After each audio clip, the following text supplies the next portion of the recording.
He was hanging out the window. Tupac? Yeah. What was he doing? He had half his body out the window. Yeah.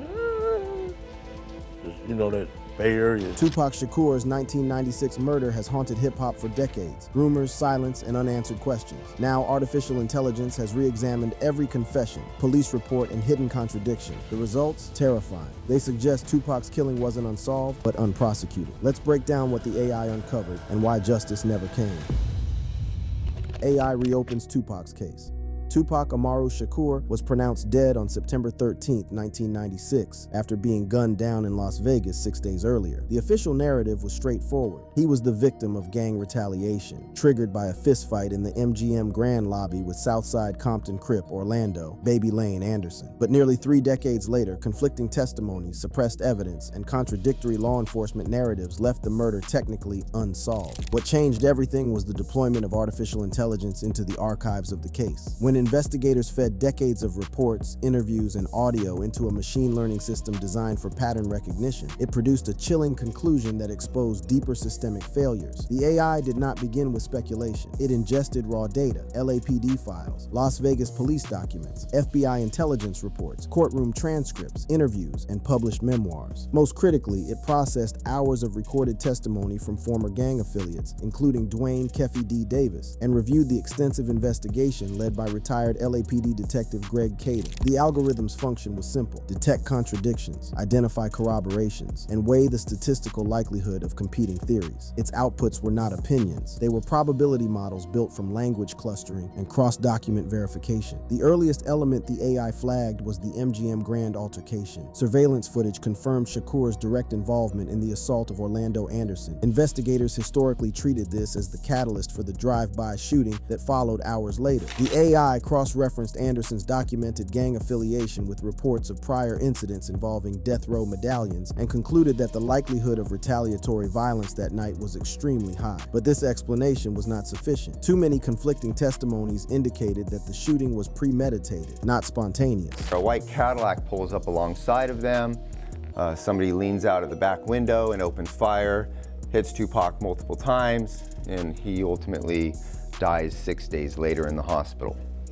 So the murder investigation out in Las Vegas begins immediately. The algorithm then analyzed public statements by Suge Knight, the head of Death Row Records. Knight consistently denied knowledge of who orchestrated the attack, yet the AI highlighted a contradiction. Witness accounts from multiple sources placed Knight at the center of escalating tensions with Bad Boy Records and Sean Puffy Combs. These conflicts were documented in lawsuits, press reports, and interviews with insiders. The AI assigned a probability score exceeding 70% that Knight's interest in controlling Tupac, who was rumored to be preparing to leave Death Row, played a role in why the rapper had been placed in such a vulnerable position that night. Another anomaly emerged from Keffe D's own statements. During a court appearance, Davis dismissed evidence as recycled material from old boxes. He insisted investigators were relying on past interviews conducted by Greg Kading, but the AI flagged the contradiction. Davis himself had admitted in multiple interviews that he was inside the white Cadillac, from which the fatal shots were fired. When the system compared his courtroom denial with his confessions on record, it detected a pattern of self-protective revision, consistent with individuals seeking to manage legal liability after providing incriminating testimony. You just use something in the box.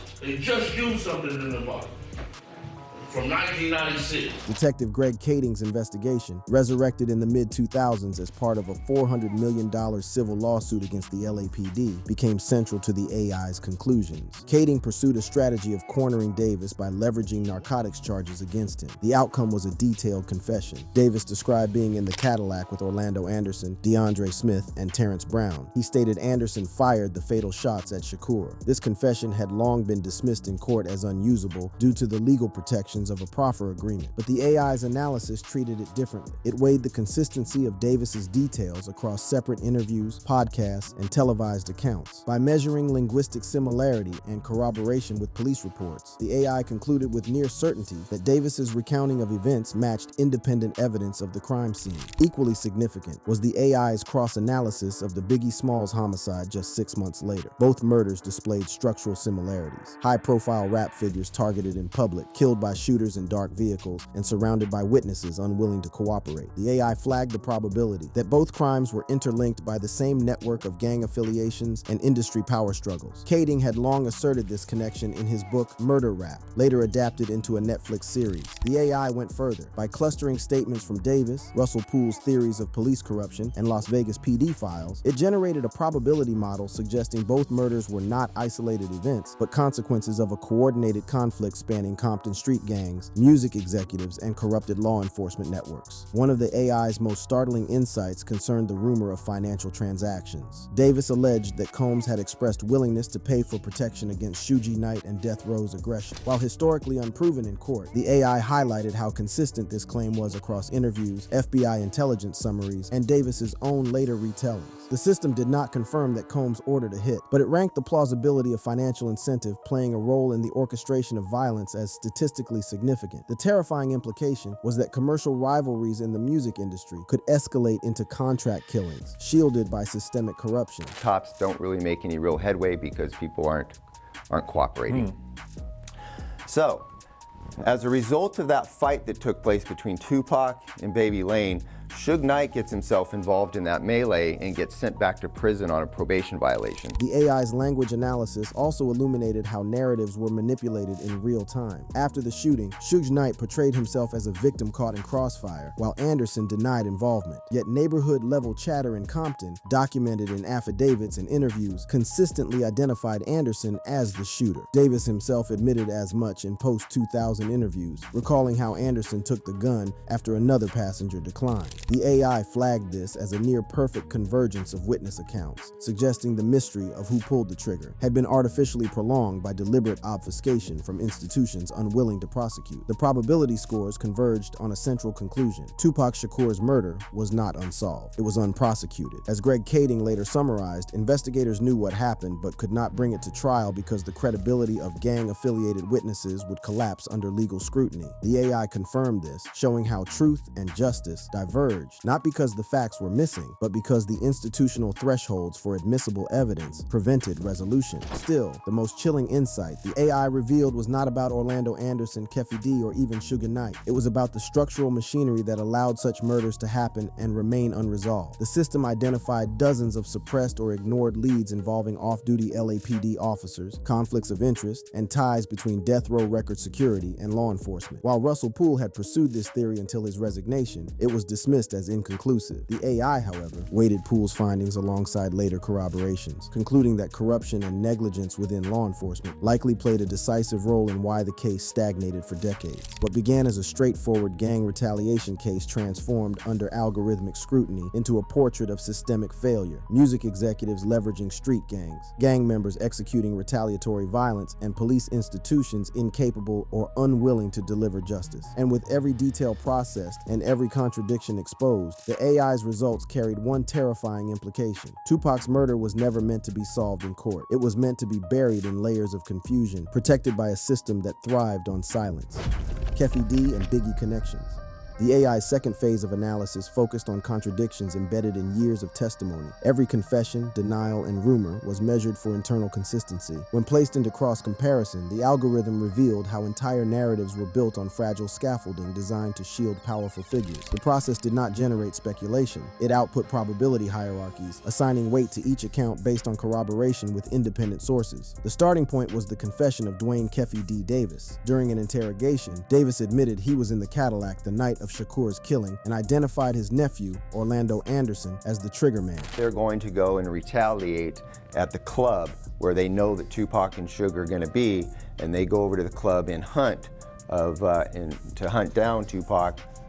And prior to that, they meet with this guy in Las Vegas. This admission, while explosive, had long been shielded by a proffer agreement, legally barring its use in prosecution. The AI system, however, took Davis's statements across decades, interviews, podcasts, and press appearances, and compared linguistic markers. It found his retellings, though occasionally embellished, remained structurally consistent. When mapped against police reports, Davis's account aligned with known forensic data, the intersection of Flamingo and Koval, the trajectory of shots, and the positioning of passengers. The probability score the AI assigned to Davis's confession being truthful exceeded 90%. What unsettled analysts was not the consistency of Davis's claims, but the system's discovery of contradictions in his courtroom behavior. During a more recent bail hearing, Davis lashed out, insisting investigators had relied on dismissing them as invalid. Yet his own prior testimony confirmed that those interviews captured his words accurately. The AI identified this as self-protective narrative manipulation, a common linguistic pattern in defendants who once confessed under immunity but later sought to retract or obscure admissions when facing prosecution. The system then processed testimony from former LAPD detective Greg Kading, who had overseen the revived investigation tied to the $400 million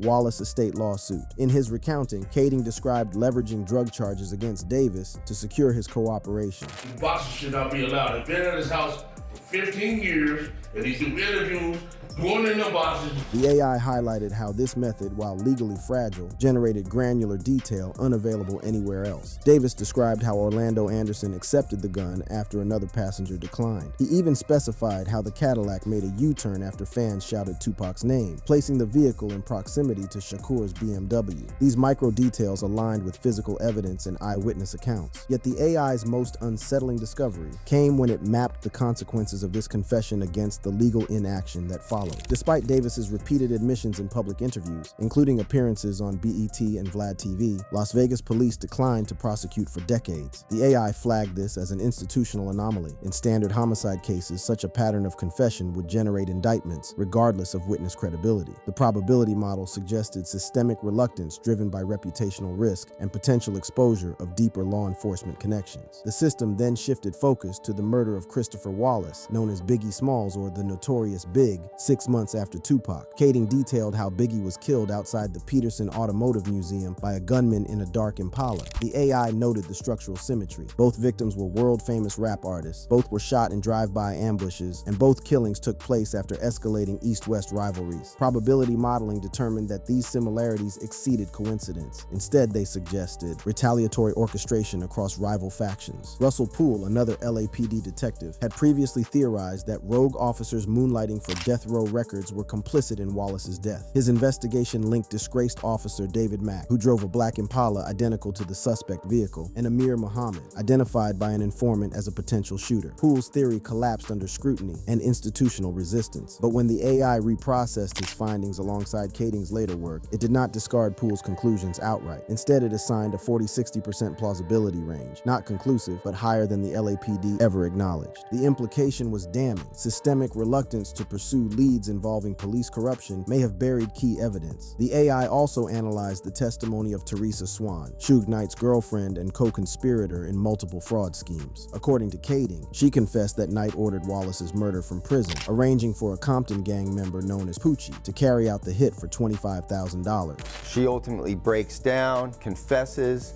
that after the murder of Tupac Shakur, Suge's at the county jail. She goes and meets with him. Suge says, listen, I want Biggie killed. Cross-comparison showed Swan's statements aligned with independent accounts of Poochie's close relationship with Knight. The AI assigned this claim a probability of 78%. Not certainty, but substantial enough to elevate it above rumor. Even more alarming was the AI's treatment of the alleged financial transactions involving Sean Puffy Combs. Davis alleged that Combs expressed willingness to pay $1 million to eliminate Shakur and Knight. While this claim lacked documentary evidence, the AI noted its recurrence across independent accounts. Cross-referencing with FBI intelligence summaries and Davis's repeated retellings, the system flagged a consistent pattern. Combs sought protection from Suge Knight's aggression and may have leveraged rival gangs as a deterrent. While not confirming a bounty, the AI calculated the plausibility of a financial incentive as significant. When analysts reviewed the AI's outputs, one phrase appeared repeatedly in its reporting: not unsolved, unprosecuted. This echoed Kading's own summary decades earlier. The system concluded that sufficient evidence existed to identify perpetrators, but systemic barriers, credibility of witnesses, exposure of institutional corruption, and reputational risk to the music industry prevented trials. The AI's findings grew more terrifying when it traced how narratives were weaponized to protect stakeholders. After Tupac's death, rumors spread that he had faked his murder or escaped to Cuba. These theories, lacking evidence, are distracted from the more plausible account of gang retaliation fueled by industry manipulation. Similarly, Similarly, Wallace's murder was buried under conspiracy theories about the Nation of Islam or FBI involvement. The AI identified these diversions as deliberate noise generation, a tactic historically used in high-profile investigations to diffuse public scrutiny. Another anomaly emerged from the AI's processing of Suge Knight's public statements. In multiple interviews, Knight suggested alternative explanations, from Shakur being alive to Combs orchestrating the hit. The system flagged these as narrative deflections, statistically consistent with individuals seeking to redirect suspicion. Yet law enforcement never pursued Knight aggressively for conspiracy in Shakur's murder, despite Swan's testimony and his central role in escalating violence. The AI also highlighted a chilling irony. The very technology that solved the murder retroactively was the same technology unavailable in 1996. At the time, there were no traffic cameras at the intersection of Flamingo and Koval, no smartphones capturing high-resolution footage, and no real-time data aggregation. Technology's come so far. You'd have cell phone videos, traffic cameras, all types of things that we could have utilized more effectively had we had that technology 20 years ago. And it would have been easier and faster to figure out who it was. As Kading observed, the AI confirmed this, generating simulations of how modern surveillance would have closed the case within days. What made the system's outputs terrifying was not only their clarity but their implications. The murders of Tupac and Biggie were solvable. Multiple confessions and corroborated testimonies existed. The barrier was not a lack of truth, but a lack of institutional will, corruption, and the terrifying truth. The AI's final phase of analysis did not focus on who pulled the trigger. That question had already been answered. Orlando Anderson, sitting in the backseat of a white Cadillac, fired the rounds that ended Tupac Shakur's life, as confirmed through multiple overlapping confessions. Instead, the system turned to why the case remained unresolved in the courts for nearly 30 years. This inquiry produced the most terrifying revelation of all. Tupac's murder had been preserved as a cultural myth, not because evidence was absent, but because too many institutions benefited from silence. The algorithm identified three pillars sustaining the silence: law enforcement corruption, music industry complicity, and deliberate media obfuscation. First, law enforcement. Russell Poole's early investigation into Christopher Wallace's murder raised alarms about rogue LAPD officers moonlighting for death row records. He tied disgraced cop David Mack and his associate Amir Muhammad to the crime, citing circumstantial evidence such as Mack's ownership of a black Impala identical to the suspect vehicle. Poole also discovered that Suge Knight's estranged wife was romantically involved with an LAPD officer, Kevin Gaines, who was later killed in a road rage incident with another officer. The AI reprocessed these findings, assigning them a 40-60% plausibility range, far from definitive, but substantial enough to indicate that corruption could not be dismissed. Poole's persistence ultimately cost him his career. He resigned in frustration after his superiors dismissed his theory, then later died of a heart attack during a meeting where he attempted to reintroduce his findings. He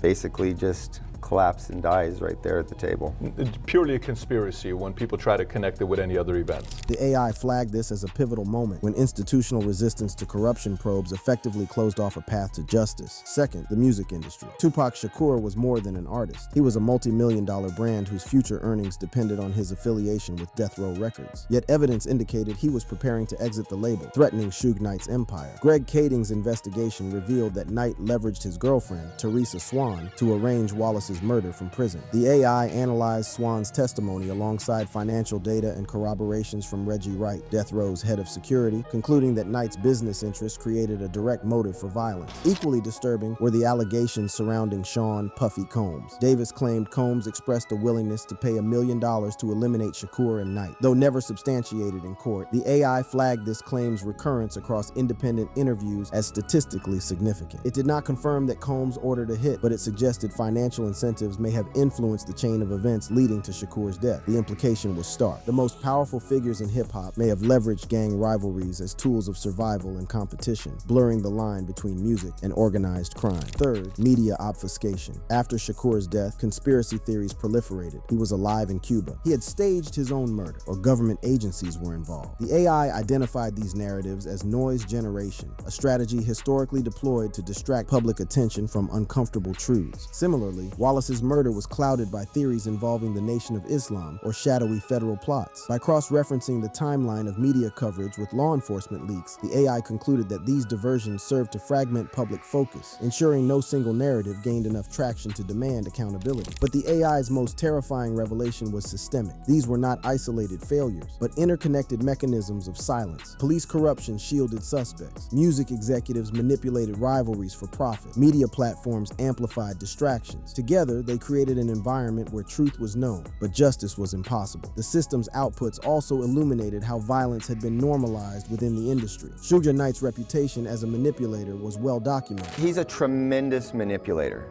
Okay. Tremendous manipulator. Very And nobody interesting knows work. that better than Reggie Wright Jr., who's out there vocally talking about his history with death row, his involvement with Suge Knight. Yet Knight continued to operate openly until his conviction decades later for an unrelated vehicular manslaughter. Similarly, Davis gave public interviews admitting his role, confident that legal loopholes would protect him. The AI flagged this as institutional learned helplessness, the normalization of impunity in cases involving powerful cultural figures. The AI's probability models were not limited to the past. It also simulated how modern technology would have changed the investigation. Traffic cameras, cell phone videos, and digital forensics would have provided irrefutable evidence within hours. Instead, the 1996 environment, grainy surveillance, uncooperative witnesses, and analog record keeping created fertile ground for obfuscation. The AI concluded that Shakur's murder persisted as an unsolved case largely because of the technological limitations of its time, exploited by institutions with incentives to suppress the truth. The final implication was chilling. Tupac Shakur's death was not a random act of violence. It was a convergence point where street-level gang rivalries, billion-dollar music empires, and corrupt policing intersected. His murder was solvable, but never meant to be prosecuted. The AI reframed the case, not as a mystery, but as a cautionary tale about systemic corruption and cultural exploitation. When presented with these findings, analysts recognized the broader consequences. If Tupac's case remained unprosecuted despite confessions, corroborations, and decades of evidence, how many other high-profile murders had been buried under similar layers of obfuscation? The AI did not merely solve one case, it exposed a structural flaw in how justice is pursued when powerful interests are at stake. The terrifying revelation was not only about who killed Tupac Shakur, it was about why his death remained unresolved, because too many people, from executives to law enforcement to media outlets, had something to gain from silence. And in that silence, a myth was preserved, but justice was denied. Artificial intelligence did more than cross-reference evidence. It reconstructed entire power structures that framed Tupac's death. The system went beyond the mechanics of the crime and into the conditions that allowed it to endure as an unsolved case. By examining historical data from law enforcement, industry archives, and public records, the AI surfaced overlooked dimensions that exposed the fragility of American justice when challenged by wealth, celebrity, and entrenched corruption. These guys created work environments that led to their murders. And so there is a civil situation where when you create such a hostile environment within the workplace and then somebody suffers harm because of it. One new angle the system revealed was the pattern of intimidation that silenced witnesses. Several individuals close to the case, ranging from Compton affiliates to record label insiders, died prematurely under violent or suspicious circumstances. Others simply refused to testify, citing fear of retaliation from both gangs and death row's vast network of enforcers. AI text clustering showed how dozens of interview transcripts included variations of the same phrase. "I can't talk about that." This consistent refusal was not random. It reflected a culture of fear deliberately cultivated to obstruct accountability. Another dimension surfaced in the AI's analysis of financial flows. Using machine learning models trained on fraud detection, analysts fed data from lawsuits, record label contracts, and reported cash movement. The output indicated irregular financial patterns around death row records in the months before and after Tupac's murder. Large sums were withdrawn in cash, routed through intermediaries, and never accounted for in official audits. These withdrawals coincided with periods of gang mobilization in Compton. While no direct evidence tied these funds to the Cadillac shooting, the AI assigned a high probability that industry money was indirectly fueling street-level violence, effectively weaponizing financial clout to buy loyalty, silence, or retribution. In its final synthesis, the AI reframed the question of Tupac's murder. The issue was never the identity of the shooter, nor the precise mechanics of the drive-by. It was the system itself, a matrix of corrupt policing, violent industry figures, financial exploitation, racialized media narratives, and global profit structures. The terrifying revelation was not simply who killed Tupac, but why the world was never meant to see justice served. His death was transformed into a myth, precisely because myths are more profitable than closure, and silence protects the powerful far more effectively than truth. Well, that's it for this video, but don't go anywhere because we've got plenty more heat for you. Just tap any of the cards on your screen right now and keep it locked.